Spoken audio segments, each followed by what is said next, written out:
Hello everybody, welcome to the channel. My name's TJ. I'm here coming from Retro Roy, where I've set up this channel to record and log all my exploits as I go along and service what can only be described as gaming addiction. So yesterday I went to the new and improved Old School Gaming in Brierley Hill. I've known Rich for a few years now. He's a top lad. He's got a great little shop in Brierley Hill. He recently swapped his premises for a new and improved one just over the road, and yeah, I went down there to check it out and see what little gems I could find. Cue the roll. Okay, as you walk in, you're greeted by everybody's current favourite, the Nintendo Switch. He's got these cool posters and merchandise dotted around. As you walk in, you've got this great layout with this racking on the side where Rich has set up these various display pieces, all in great condition. The glass cabinets is try and arrange all the games via their categories and franchises. He's got the NES big hitters. Behind the desk there you see Rich with the cap on. Apologies, I slowed the footage down just to give you a bit more extra time. He's got these nice pedestals in the middle of the store with SNES and N64 on. He's got plenty of selection. Right up the top you can see the heavy hitter consoles, boxed, all in great condition, all at a fair price. Gotta love the vintage PlayStation Store displays, which tells me that he picked up most of the merchandising from Toys R Us and other old game shops when they were closing down, and over the years. You saw the orange N64 there, looking good. He's moving on.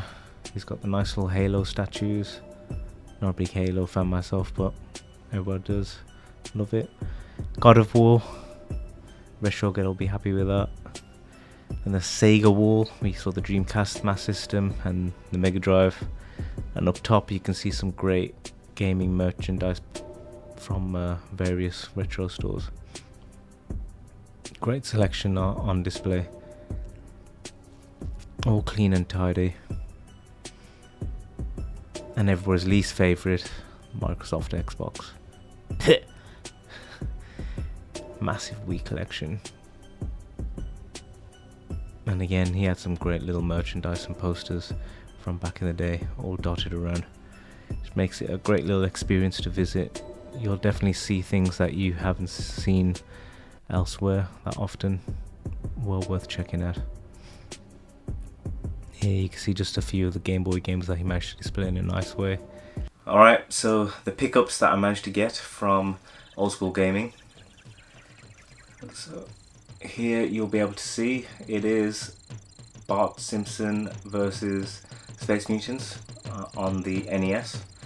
Now I bought this because one, I love the artwork. I think it looks fantastic.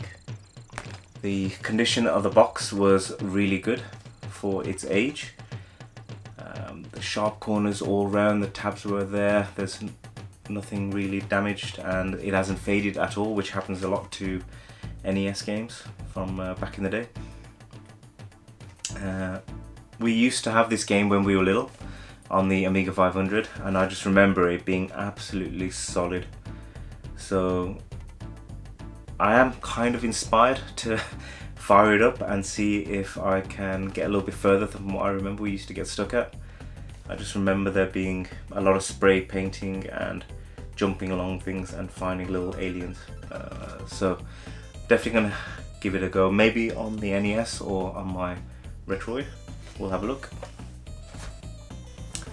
The next one is a game I already own. However, when I saw it in this condition, I thought, well, I probably have to add this to the collection. It is a sealed, red strip sealed copy of Super Smash Bros. Brawl on the Nintendo Wii. This co-op version of Smash Bros. Is a little bit underappreciated, I think.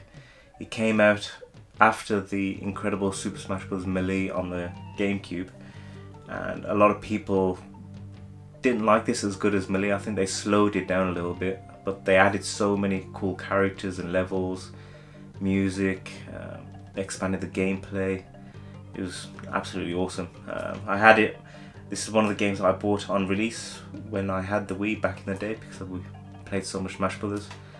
And yeah, for it to grab a sealed copy in 2023, I thought was too good an offer to not take up. So yeah, I managed to pick that up.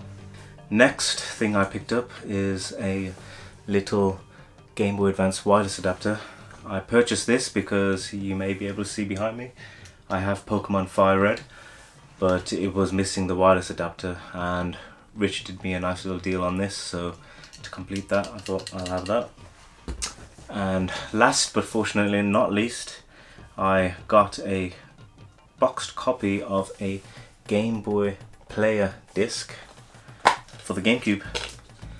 For those of you that know, without the disc, the Game Boy Player is useless, and my copy of the player that I picked up recently from Japan didn't have the disc with it, so I thought, yeah, I may as well grab that. Again, Rich did me a reasonable price on this, as ever. Thank you very much, Rich. I'll be testing the Game Boy Player with it later on, maybe with a copy of Pokemon, and yeah, we'll take it from there. So going forward, what we're going to be doing, there's a game show fair in Black Country next week. I'll be heading along to with my friend Get Retro on Instagram. We'll see what interesting cool pickups we can find from there. Other than that, I'll be doing videos of my favourite retro games, some of my toys, my Lego collection, and maybe I'll stream a little bit of the Switch and SNES on the channel also, see who's into that sort of thing. So yeah, join me as we go along for the summer for car boot sales and other retro game shops. I'm going to try and visit as many of the big ones in the UK as I can. I've got some backdated videos from when I went to various shops that I'll upload soon, so we can check that out. Otherwise, find me on Instagram on RetroRoy85, because somebody already had RetroRoy, and like and subscribe to the video if you want to see more. Thanks everybody, have a good one.